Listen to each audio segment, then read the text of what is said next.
Hola hermanos, es un privilegio estudiar la palabra de Dios con ustedes en el día de hoy. Hoy vamos a estudiar sobre la segunda carta de Juan, un resumen de la segunda epístola de Juan. Y vamos a comenzar con una breve oración antes de mirar juntos la palabra de Dios. Acompáñenme en oración. Padre Celestial, es un privilegio escudriñar tus escrituras en el día de hoy. Te rogamos que tú nos enseñes por tu Espíritu Santo, que tu palabra caiga en tierra fértil. Usa tu palabra para corregirnos, reprendernos, instruirnos en justicia, a fin de que seamos maduros, enteramente preparados para toda buena obra. Gracias, Padre, por tu palabra. Te rogamos que exaltes al Señor Jesucristo en nuestros corazones en esta hora. En su nombre santo oramos. Amén. Entonces vamos a comenzar, antes de leer esta carta, vamos a comenzar con un breve trasfondo. Sabemos que el autor de la segunda carta de Juan es el apóstol Juan. Él se identifica en el primer versículo como el anciano. El apóstol Juan, además de ser un apóstol, un mensajero oficial del Señor Jesucristo, el que anduvo con él por 3 años durante todo su ministerio, viendo sus milagros, escuchando sus enseñanzas.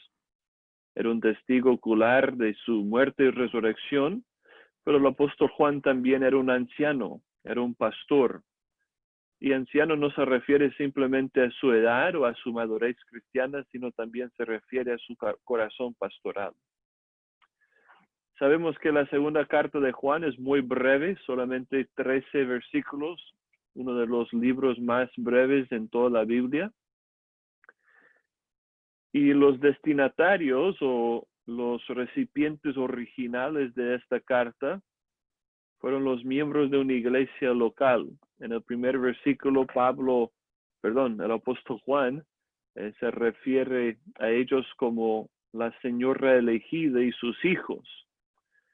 Pero eso no se refiere probablemente a una mujer y a sus hijos como una familia, sino a una iglesia local y a sus miembros. Sabemos eso por varias razones. Una de ellas es que la mayoría de la carta se dirige a un grupo en plural, vosotros, o nosotros diríamos en Latinoamérica ustedes. También sabemos que la iglesia es la esposa de Cristo, la novia de Cristo. Así que tiene sentido referirse a una iglesia local como la señora elegida. La iglesia es la esposa elegida de Cristo. Entonces, probablemente la señora elegida y sus hijos no se refiere a una mujer en particular y a sus hijos, sino a una iglesia local en particular y a sus miembros. Muy bien, con este trasfondo en mente, vamos a leer toda la carta, es muy breve, y luego vamos a hacer algunos comentarios sobre esta carta de segunda de Juan. Así dice la palabra de Dios. El anciano a la señora elegida y a sus hijos, a quienes yo amo en la verdad. Y no solo yo, sino también todos los que han conocido la verdad. A causa de la verdad que permanece en nosotros y estará para siempre con nosotros. Sea con vosotros gracia, misericordia y paz de Dios Padre y del Señor Jesucristo, Hijo del Padre en verdad y en amor. Mucho me regocijé porque he hallado a algunos de tus hijos andando en la verdad conforme al mandamiento que recibimos del Padre. Y ahora te ruego, Señor, no como escribiéndote un nuevo mandamiento, sino el que hemos tenido desde el principio, que nos amemos unos a otros. Y este es el amor, que andemos según sus mandamientos. Este es el mandamiento, que andéis en amor como vosotros habéis oído desde el principio. Porque muchos engañadores han salido por el mundo que no confiesan que Jesucristo ha venido en carne. Quien esto hace es el engañador y el anticristo. mirad por vosotros mismos para que no perdáis el fruto de vuestro trabajo, sino que recibáis galardón completo. Cualquiera que se extravía y no persevera en la doctrina de Cristo no tiene a Dios. El que persevera en la doctrina de Cristo, ese sí tiene al Padre y al Hijo. Si alguno viene a vosotros y no trae esta doctrina, no lo recibáis en casa ni le digáis bienvenido, porque el que le dice bienvenido participa de sus malas obras. Tengo muchas cosas que escribiros, pero no he querido hacerlo por medio de papel y tinta, pues espero ir a vosotros y hablar cara a cara, para que nuestro gozo sea cumplido. Los hijos de tu hermana, la elegida, te saluden. Amén. Entonces podemos fijarnos primeramente en estas dos palabras, verdad y amor. La palabra verdad aparece 4 veces en los primeros 4 versículos. El apóstol Juan enfatiza la verdad de Cristo. Sabemos del Evangelio que lleva el nombre de Juan, que Jesucristo es la verdad de Dios encarnada. Él dijo, yo soy el camino, la verdad y la vida. Nadie viene al Padre sino por mí. Entonces sabemos que Cristo Jesús es la verdad. Y también sabemos que la verdad del Evangelio es de suma importancia para la iglesia, porque la iglesia es la columna y baluarte de la verdad. La iglesia debe propagar, preservar y defender la verdad del Evangelio. Cuando pensamos en la verdad, estamos pensando en estas verdades que componen las buenas nuevas de Jesucristo. Pensamos en su encarnación, en su vida perfecta, en su muerte expiatoria en la cruz por nuestros pecados, en su sepultura, su resurrección poderosa, su ascensión a la diestra de Dios para reinar sobre todas las cosas. Y como cristianos tenemos que perseverar en la verdad. Y yo creo que el apóstol Juan hace tanto énfasis en la verdad de Cristo, porque la falsa doctrina, la mentira, el engaño, fue una gran amenaza para aquella iglesia local. Y también es un peligro para cualquier iglesia local en nuestros días. Así que, hermanos, tenemos que perseverar en la verdad. Pero no solo la verdad, sino también el amor. La palabra amor aparece 4 veces en los versículos del 3 al 6. El apóstol Juan habla de la gracia, la misericordia y la paz de Dios, Padre, y del Señor Jesucristo, Hijo del Padre, en verdad y en amor. En el versículo 5 les recuerda de este nuevo mandamiento, que realmente no es nuevo, porque viene del Antiguo Testamento, que nos amemos unos a otros. Y luego el apóstol Juan en el versículo 6, describe el amor como que anda según los mandamientos de Dios. Así que, hermanos, la verdad del Evangelio, la verdad de Cristo, se manifiesta, se revela en nuestro amor los unos por los otros. Eso es precisamente lo que Cristo decía en el aposento alto, justo antes de su arresto, la noche antes de que fue crucificado. Cristo decía un mandamiento nuevo os doy, que os améis unos a otros, así como yo os he amado. Cristo decía que todos sabrán que somos sus discípulos si tenemos amor los unos por los otros. Así que si creemos la verdad del Evangelio, eso debe manifestarse en amor sincero los unos por los otros. De nuevo, ustedes que han estudiado la primera carta de Juan pueden ver que el apóstol está repitiendo los mismos énfasis que hace en su primera carta.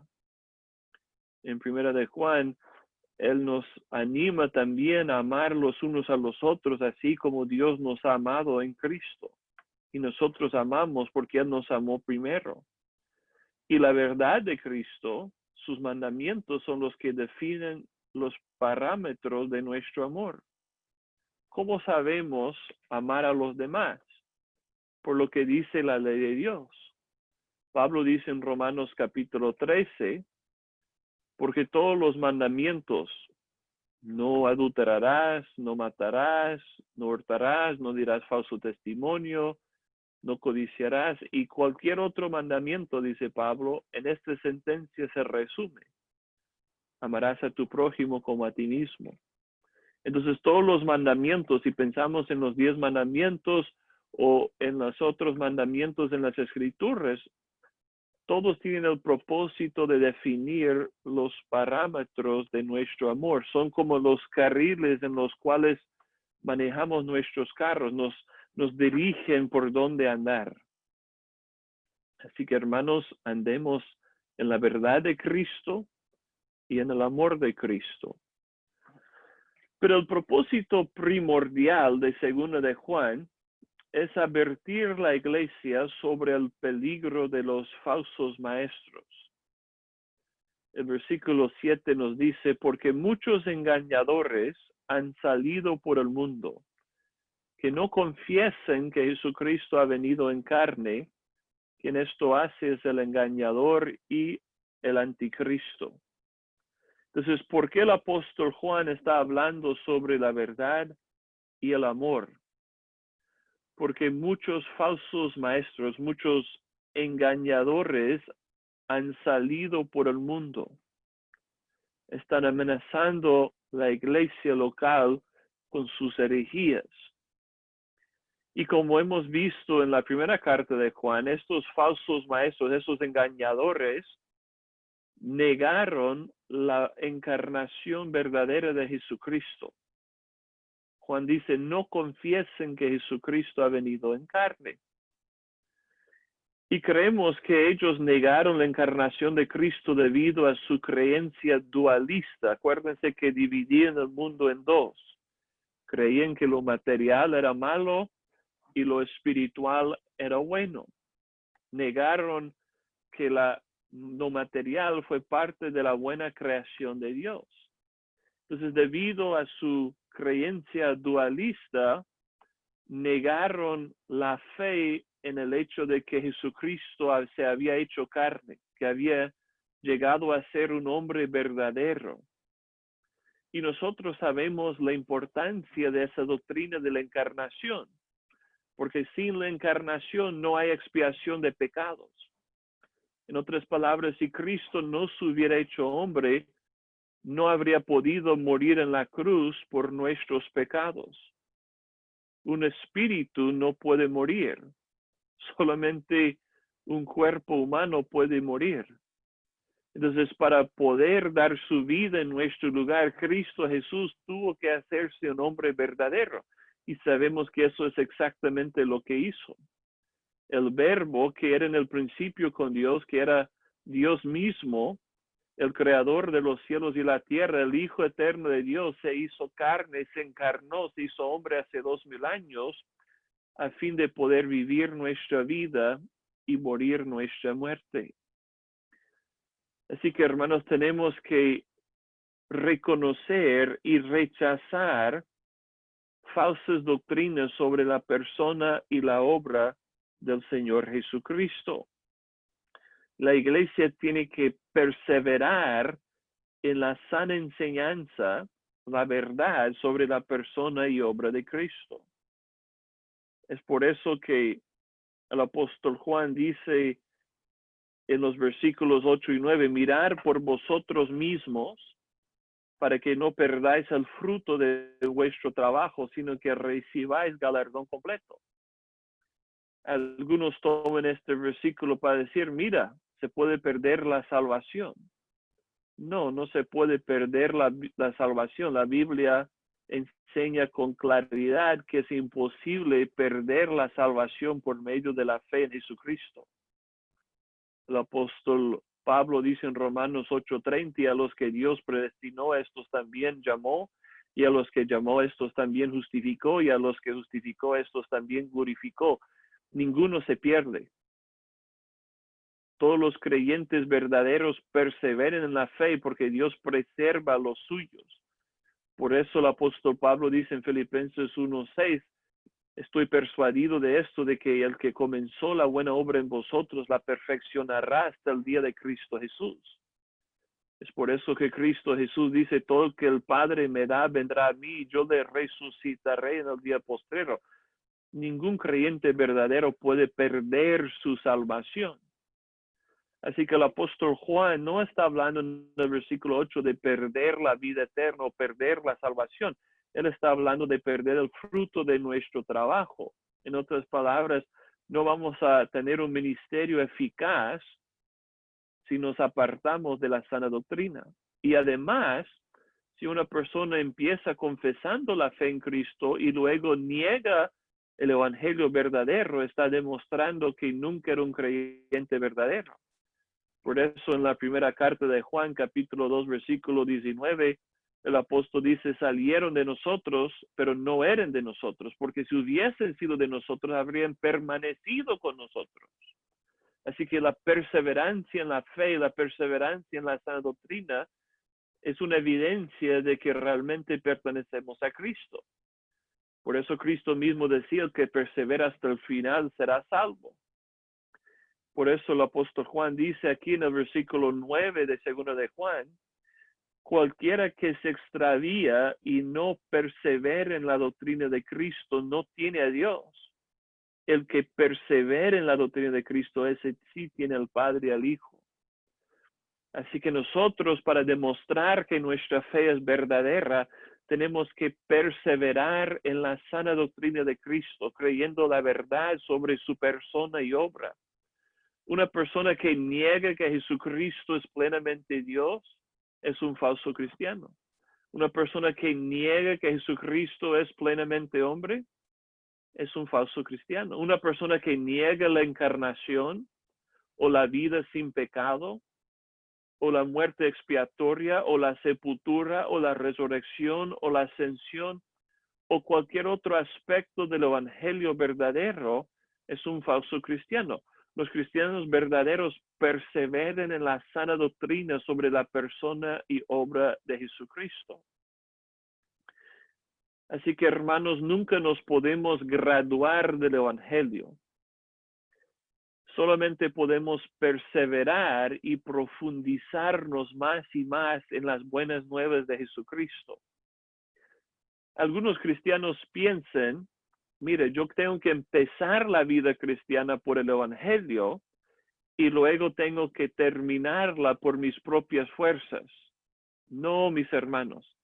Alguien ha dicho, el evangelio no es solamente el ABC de la vida cristiana, es todo el abecedario.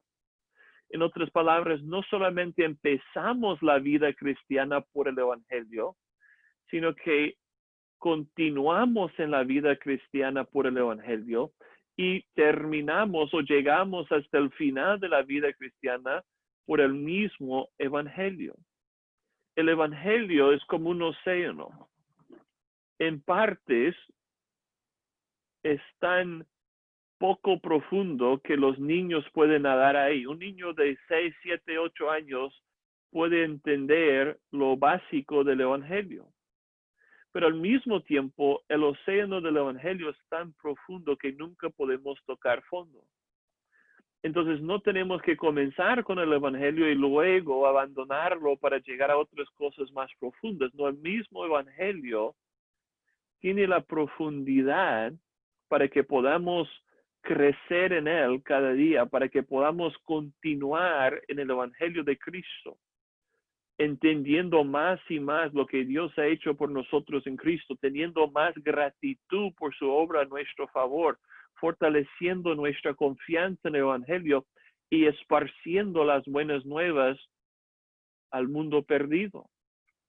Así que el propósito de la segunda carta de Juan es advertirnos sobre ese peligro de caer en falsa enseñanza, de dejarnos ser engañados por falsos maestros, por falsos profetas.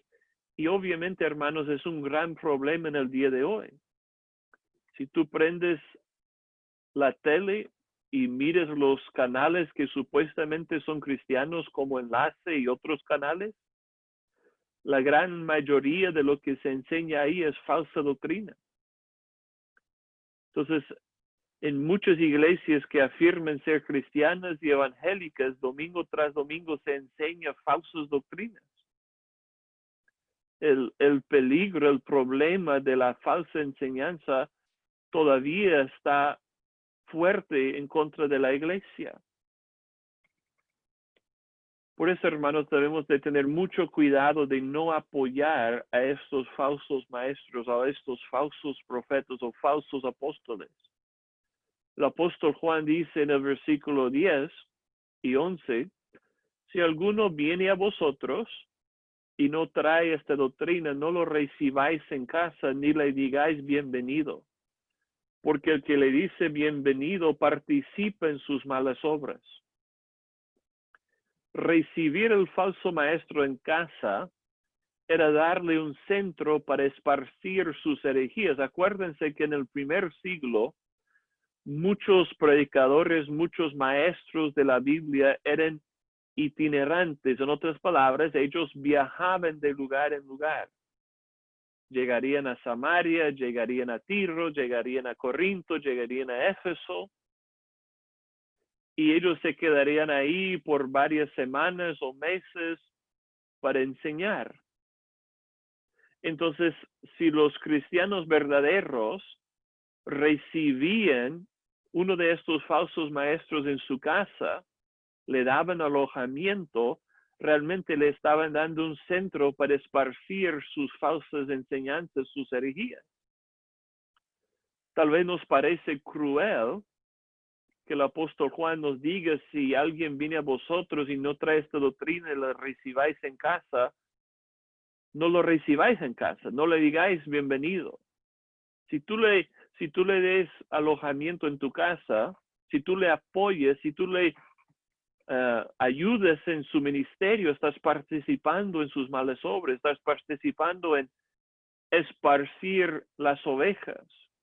Acuérdense también que en aquel tiempo las iglesias se reunían en casas, entonces en muchos casos estos falsos maestros tratarían de congregar la iglesia en la casa para engañarlos.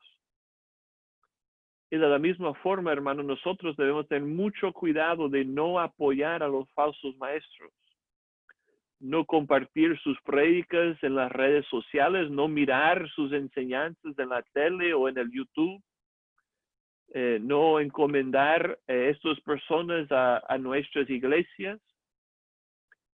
Debemos tener mucho cuidado con las personas que dejamos subir a los púlpitos de nuestras iglesias.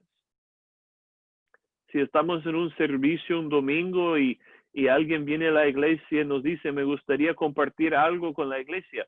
Si no conocemos a esa persona, si no sabemos cuál es su doctrina, no debemos permitirle pasar al frente y hablar a la iglesia.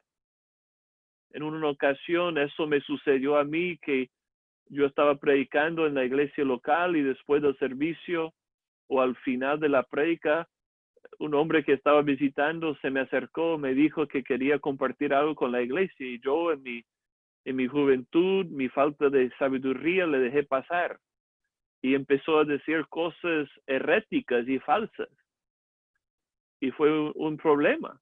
Entonces debemos tener mucho cuidado de no dejar que personas desconocidas que traen posiblemente una doctrina falsa pasen al frente de la iglesia. Debemos hablar con ellos primeramente, conocer su doctrina, saber su enseñanza, antes de darles un lugar para predicar o enseñar a la iglesia.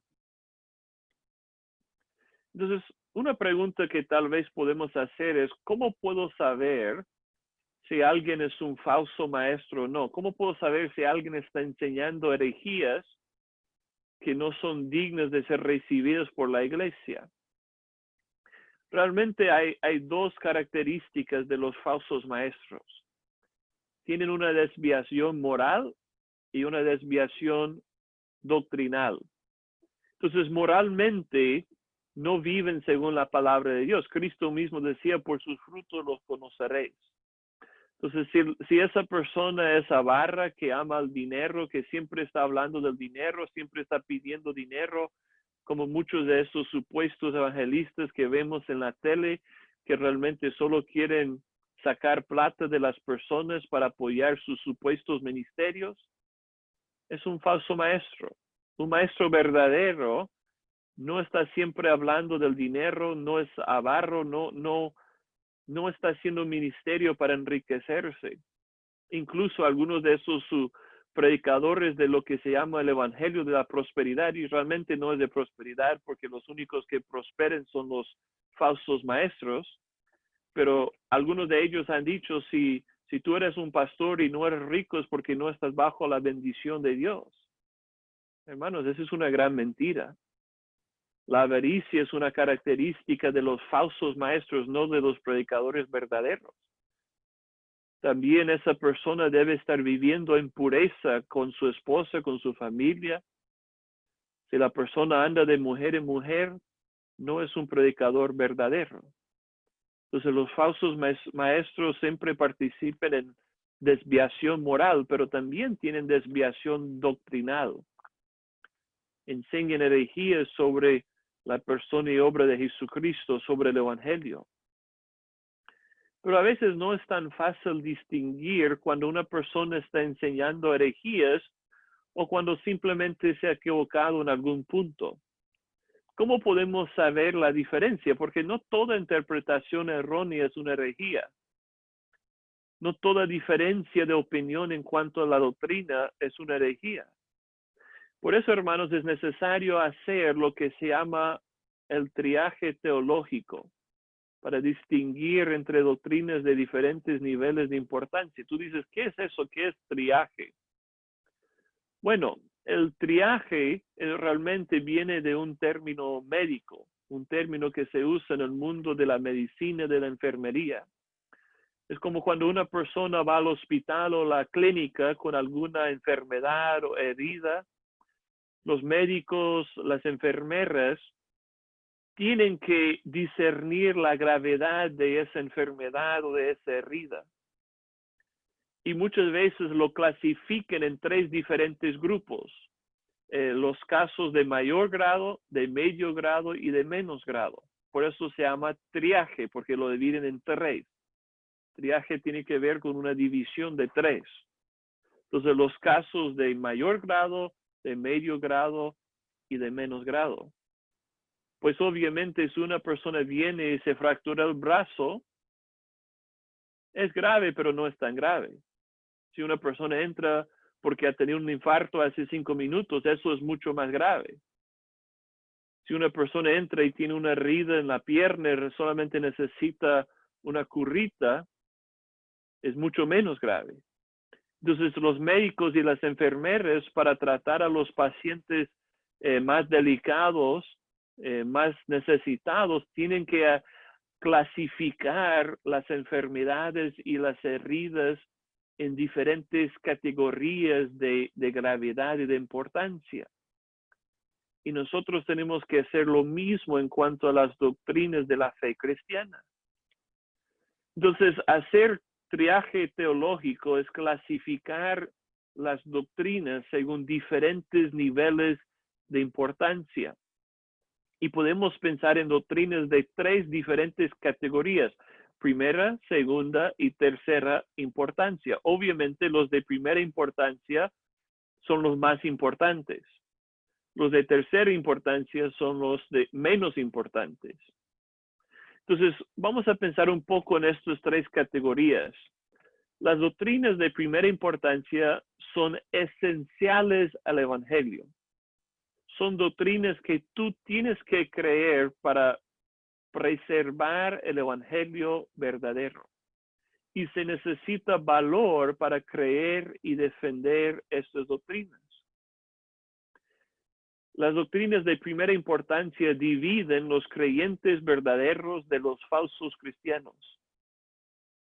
Los que no creen las doctrinas de primera importancia no son cristianos verdaderos. Por ejemplo, como los mormones o los testigos de Jehová. Ellos niegan doctrinas de primera importancia, como la deidad del Señor Jesucristo, que Él es plenamente Dios. nieguen que la salvación es solo por gracia, solo por medio de la fe. Es por eso que el catolicismo romano es una iglesia falsa, porque se desvía de la verdad de esas doctrinas de primera importancia que son esenciales del Evangelio. El catolicismo enseña que la salvación es por una mezcla de nuestra fe y buenas obras. Pero el Evangelio verdadero enseña que la salvación es solo por gracia, no por nuestros méritos, solo por medio de la fe en Cristo, no por nuestras buenas obras. Así que las doctrinas de primera importancia son esenciales al Evangelio y necesitamos el valor para creer y defender estas doctrinas. Las doctrinas de segunda importancia son urgentes para la salud espiritual y la práctica de la iglesia. En cuanto a las doctrinas de segunda importancia, se necesita sabiduría y equilibrio para discernir estas doctrinas. No son tan importantes como las doctrinas de primera importancia, pero sí son importantes. Y necesitamos la sabiduría, la prudencia, el equilibrio para discernir cuáles son las doctrinas que son urgentes, pero no son esenciales para ser un cristiano. Y estas doctrinas de segunda importancia dividen los creyentes en diferentes denominaciones, grupos misioneros, iglesias locales. Por ejemplo, el bautismo. Algunos cristianos creen que el bautismo es solamente para los creyentes, otros cristianos creen que podemos bautizar a los infantes no para salvación, sino para consagración. Y esas doctrinas son importantes. Es por eso que hay denominaciones bautistas y hay denominaciones presbiterianas, porque hay una diferencia de opinión en cuanto a esas doctrinas de segunda importancia. Y las doctrinas de tercera importancia son importantes para la vida y la teología cristiana. Se necesita gracia para no menospreciar a los que tienen diferentes perspectivas en cuanto a estas doctrinas, pero no vale la pena dividir sobre estas doctrinas. Entonces, permítanme darles, para terminar, algunos ejemplos sobre esas doctrinas de las diferentes tres categorías. Porque a veces tenemos que aterrizar y preguntarnos cómo funciona eso en la vida real. Pues algunos ejemplos de doctrinas de primera importancia, la Santa Trinidad. Si una persona niega la Trinidad, está negando una verdad esencial al Evangelio. Los atributos de Dios. Si alguien niega la santidad de Dios o la justicia de Dios o el amor de Dios o la omnipotencia de Dios o la omnisciencia de Dios, está negando verdades esenciales del Evangelio. La persona y la obra de Cristo, que Cristo es plenamente Dios y plenamente hombre, una sola persona con dos naturalezas, una naturaleza divina y una naturaleza humana. De nuevo, es por eso que los mormones y los testigos de Jehová no son iglesias verdaderas, son sectas porque niegan la verdad sobre la persona de Jesucristo, que es plenamente Dios. También si se niega las verdades sobre la obra de Cristo, estamos negando doctrinas de primera importancia. Si se enseña como en el catolicismo que es necesario resacrificar el cuerpo de Cristo en cada misa, estamos negando la suficiencia de su muerte en la cruz por nuestros pecados una vez para siempre. Las 5 solas de la Reforma caen en doctrinas de primera importancia. Sola Escritura, que la Escritura es nuestra autoridad máxima para la fe y la práctica de la Iglesia. La pregunta más importante no es qué dice el Papa, no es qué dice la Iglesia, no es qué dicen los credos, no es qué dicen los concilios, no es qué dicen los catecismos. La pregunta más importante siempre es qué dice la palabra de Dios. Sola Escritura, sola gracia, que la salvación no es por una mezcla de nuestros méritos y la gracia de Dios, Nosotros no podemos acumular méritos delante de Dios para ganar su favor o su bendición o su salvación. Es solo por su gracia merecida. Sola fe, no es por una mezcla de fe y buenas obras. Somos justificados solo por la fe en Cristo, no por nuestras obras, solo Cristo. Cristo es el que logró nuestra salvación completa y solo a Dios sea la gloria. Las 5 solas de la Reforma son doctrinas que son esenciales al Evangelio. Si alguien cree que la salvación es por sus buenas obras o por una mezcla de la fe en Cristo y sus buenas obras, está creyendo un evangelio falso, como Pablo dice en Gálatas, en la carta de Gálatas. Los judaizantes que estaban enseñando que era necesario guardar la ley de Moisés y circuncidarse a fin de ser justificados delante de Dios, que la fe en Cristo no era suficiente para la justificación. Pablo dice que estaban enseñando un evangelio diferente, un evangelio falso digno de condenación. Así que las 5 solas de la Reforma son esenciales del evangelio. La seguridad de salvación, que no podemos perder la salvación. ¿De qué nos aprovecha tener la justificación y el perdón de pecados en Cristo si pudiéramos perderlas? No vale la pena ser salvo si yo puedo perder mi salvación. La seguridad de salvación es esencial al evangelio. La inerrancia de la Biblia, de las Escrituras. Si una persona enseña que la palabra de Dios tiene errores, que la palabra de Dios se equivoca, está negando una doctrina de primera importancia, porque toda nuestra enseñanza, toda nuestra fe se basa en la inerrancia de la Biblia. La naturaleza del hombre, como creado a la imagen de Dios, caído en el pecado, incapaz de guardar la ley de Dios, en camino al infierno. Esas son doctrinas esenciales del evangelio. El matrimonio entre mujer y hombre. El matrimonio heterosexual. Si una persona afirma que el homosexualismo es bueno, que es aceptable a Dios, está negando una verdad esencial a la familia, esencial a la sociedad, esencial a la iglesia. Entonces, obviamente no somos salvos por creer que el matrimonio es entre un hombre y una mujer para la vida. No somos salvos por creer eso. Hay incrédulos que creen en el matrimonio heterosexual. Pero al mismo tiempo, si una persona no está dispuesta a rechazar la práctica homosexual, no conoce a Cristo. Pablo dice en 1 Corintios capítulo 6 que algunos de los cristianos antes eran homosexuales, esto erais algunos, mas ya habéis sido lavados, ya habéis sido santificados, ya habéis sido justificados en el nombre del Señor Jesucristo y por el Espíritu de nuestro Dios. Una persona que sigue creyendo y afirmando que el homosexualismo está bien, está negando una doctrina de primera importancia. También es necesario creer que Cristo volverá. No estamos hablando de los detalles de la escatología. No estamos hablando si es premilenial o amilenial o postmilenial. No estamos hablando si Cristo va a volver antes o después de la tribulación. No estamos hablando de eso. Pero una doctrina de primera importancia es que Cristo sí vendrá por su iglesia.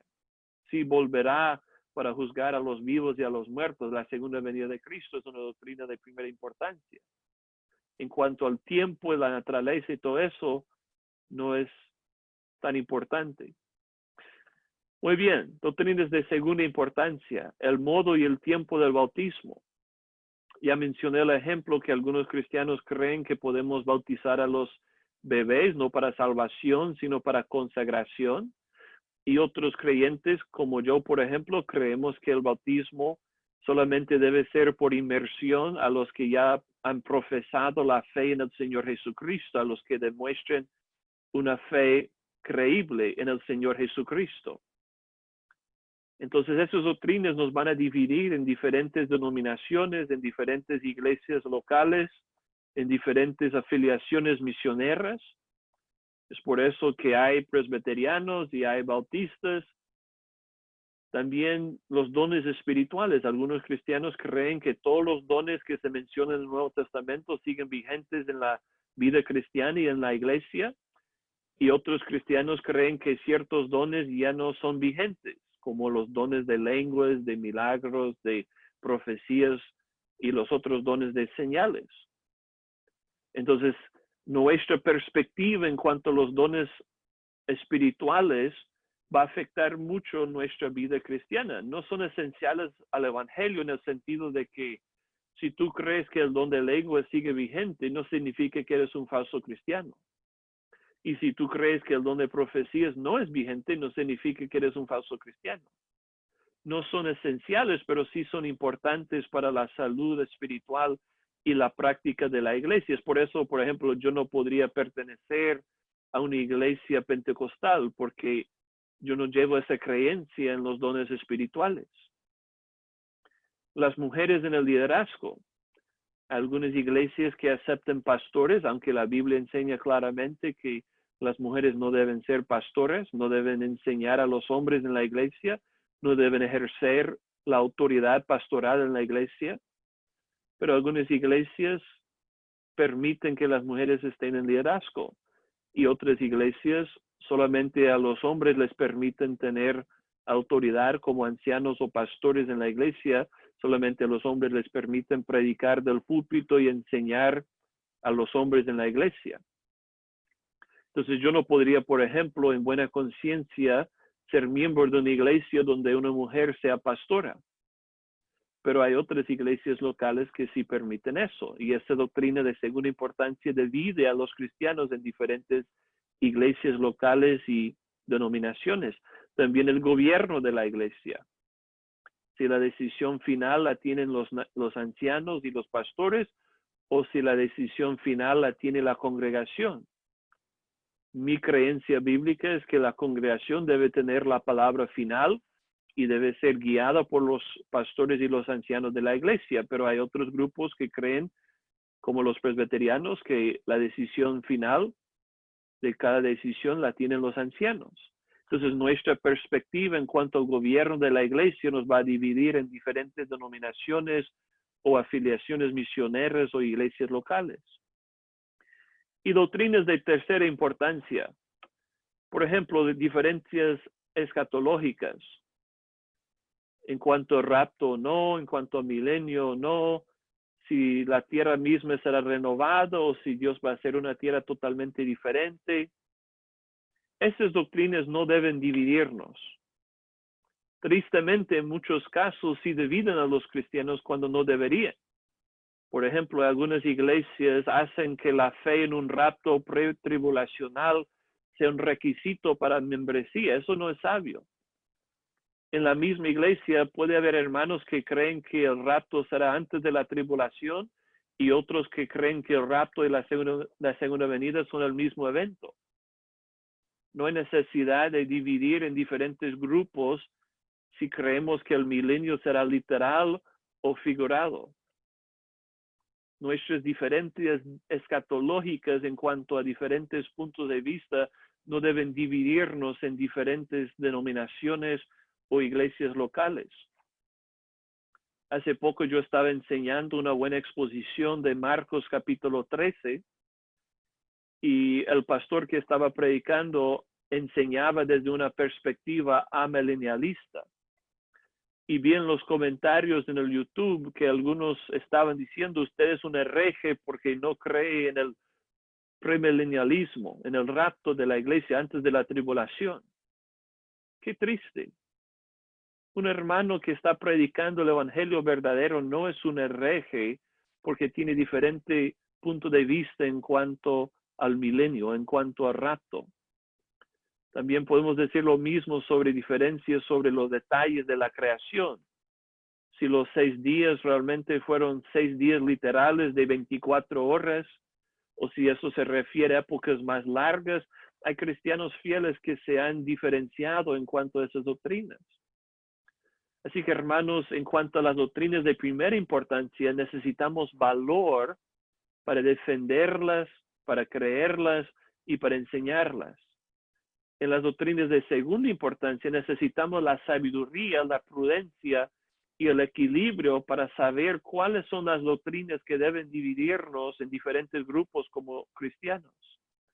Y en cuanto a las doctrinas de tercera importancia, necesitamos la gracia para no dividirnos solamente porque tenemos diferentes puntos de vista en una doctrina que no es tan importante en las Escrituras. Así que, hermanos, les animo a perseverar en la sana doctrina de Cristo. Que el Señor les bendiga.